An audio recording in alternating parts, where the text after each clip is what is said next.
Hello and welcome back to Autonauts. So now I've finally upgraded these colonists to level 2. I thought I'd do a quick recap of what I've got, since it did take me an awful lot of effort to get here. So starting on the top left, I guess, got a forestry.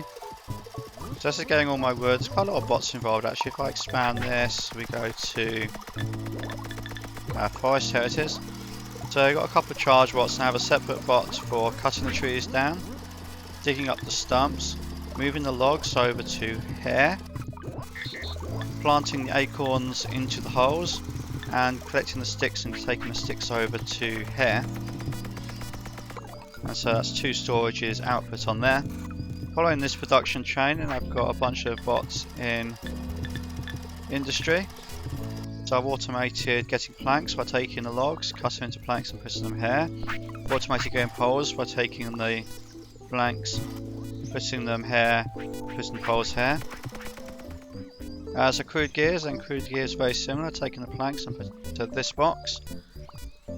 Then following on that production chain, let's see, we've got stone, so stone is unlimited here, just mining up this, collecting the stone and putting it in this box. Then we've got the tool production, so these were probably the first really complicated one. Select one of those, yeah. Actually do axes, because that axes is the early one. So what they're all doing is they're basically taking one item, putting it there, taking the second item, putting it there. The second item will make them craft the thing.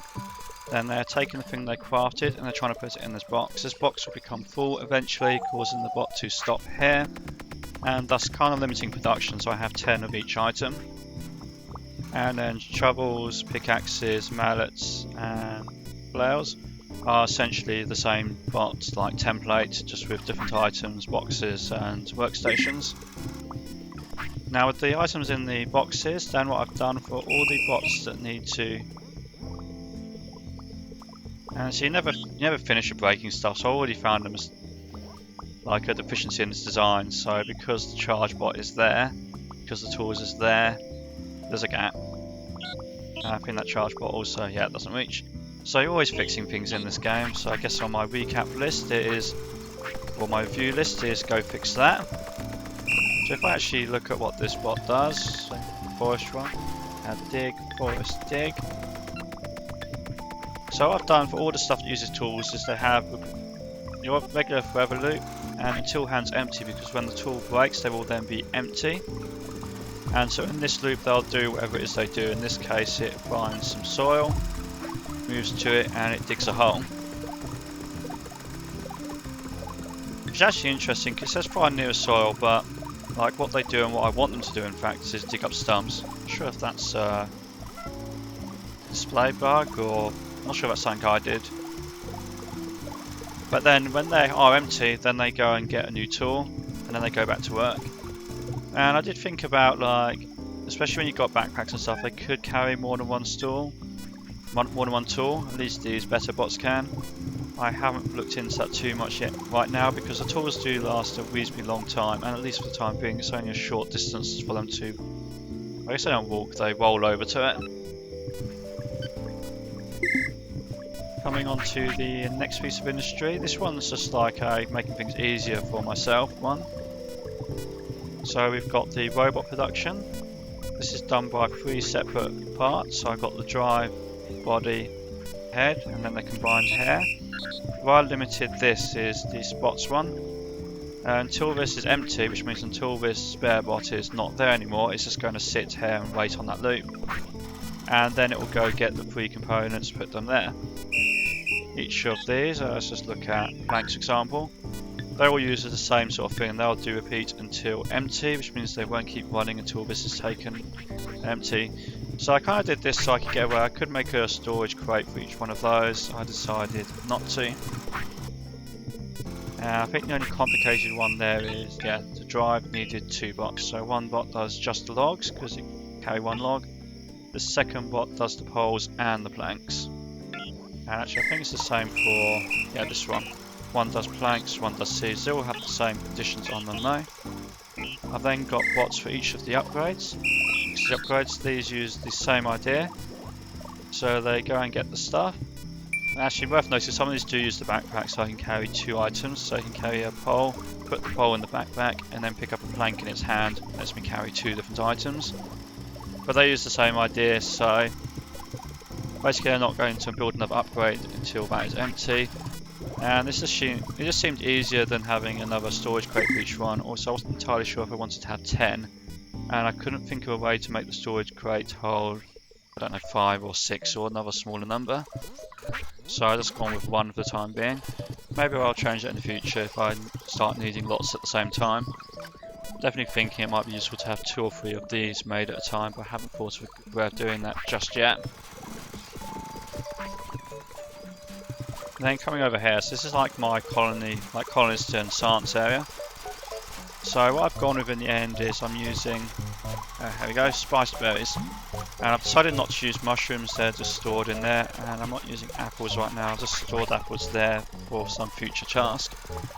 But I am using quite a lot of berry bushes, so maybe I've got more than I need now. Maybe I could build some more huts. Depends on how quickly I am progressing. Right now I'm not really needing too many more huts, because by the time I figure out how to do stuff, the science is generally getting done anyway. I'll find out what these Mark II robots are probably in the next tier. Well, I'll definitely be in the next tier at some point. I'm not sure if I'll do Mark II robots or tier 3 Autonauts first though. That'll be something to decide. Tier 3, this doesn't actually tell you what you need. So I know that I'm going to need level 2 food, the next level of food and the next level of shelter. I don't actually know right now if there's going to be any other special requirements. But yeah, so I've got all these reeds. So the reed bots and the berry bots are slightly different. So the berry bushes, they don't get dug up. So there's a bot here, selected it, let's try and find it over here. Harvest berries. So these bots use a flail, same idea as before, go and get the flail when the tool breaks. So they just hit bushes, they just go around, if there's a bush to hit, they hit it. And maybe the downside of this is I could just end up with stacks and stacks of berries. I don't know if there's any actual issue with that. If I find an issue in the future, I guess I'll find out. This mushrooms one, like I said, mushrooms are kind of dead. It was just putting mushrooms in the box, it's done. So then once the berries are on the ground, these bots, they just have a repeat loop until full, and then they put them in the box until empty. For reeds are a little bit more complicated. So there's a bot here, the plant reeds bot. So the best way I found of doing this so far is it's going to find a reed that's on the ground.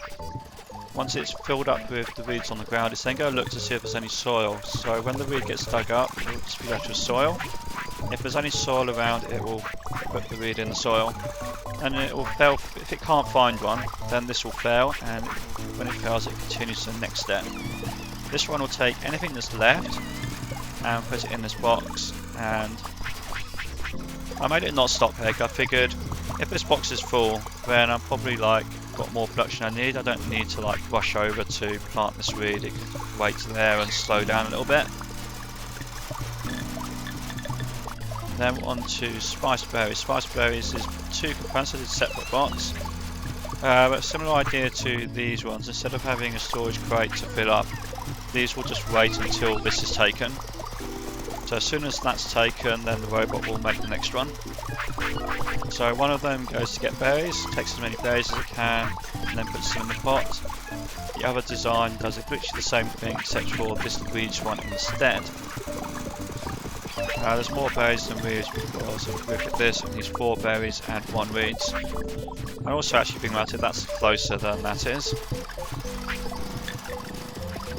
Now what do I click on? If I clicked on, didn't mean to click on that.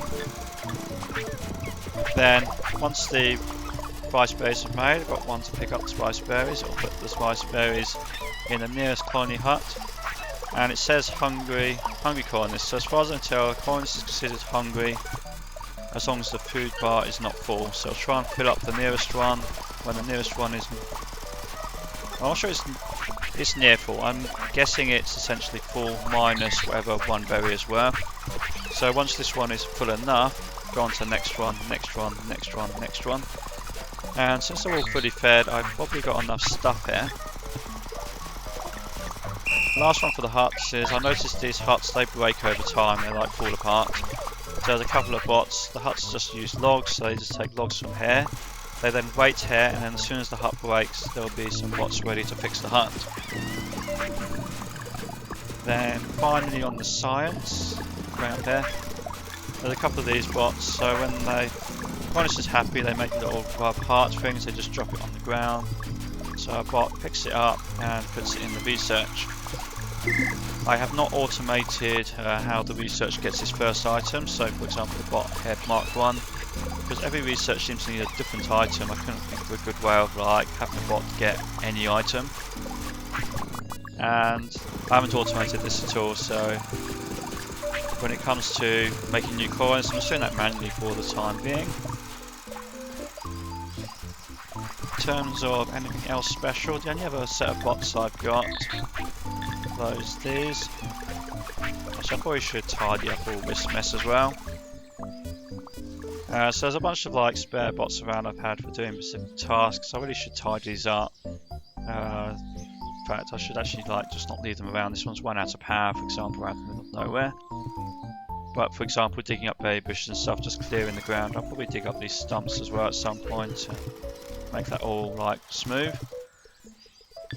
So some of these just need putting in their proper places. That should be up there. The only other big special one then is this construction one. So I got this signpost, which is somewhere. Where's the signpost? Signpost is down here. So basically these construction bots, what they do is they pick up an item or pick up as many items as they can in the case of planks. And then they're going to look around the signpost for a blueprint that requires the item. So if I know there's a blueprint in, what I learned about this is it actually looks for a blueprint that has something that it's currently holding. So if the bot is currently holding, say, planks, then when it says find nearest blueprint in, it actually means find nearest blueprint in that requires planks. So if I put like one of these down, which requires, oh yeah, okay, this one requires planks, but this one does not require logs. So the construction bots for logs, they don't see this. They just keep going. There's no blueprint. They don't all come and try and put the wrong thing on the blueprint. So that's kind of nice. So this also has science, like literally while I'm talking about stuff or thinking about stuff, the science just gets done. Look at that in a future video. So yeah, that gets the construction done. So that's been a great help for building stuff quicker, because I can just put the sign down and then put down the blueprint and the bots come and do it. It saves an awful lot of running back and forth. Definitely recommend that little trick. So I know that covers it as far as getting to level 2 goes, but I suspect getting 3, 4, 5, 6, 7, 8 tiers. I suspect getting to level 3 tier will be just as tricky, and I suspect a massive amount of effort getting up to there. So I hope you've been enjoying this series. Be sure to like and subscribe and turn on the notification icon to see more.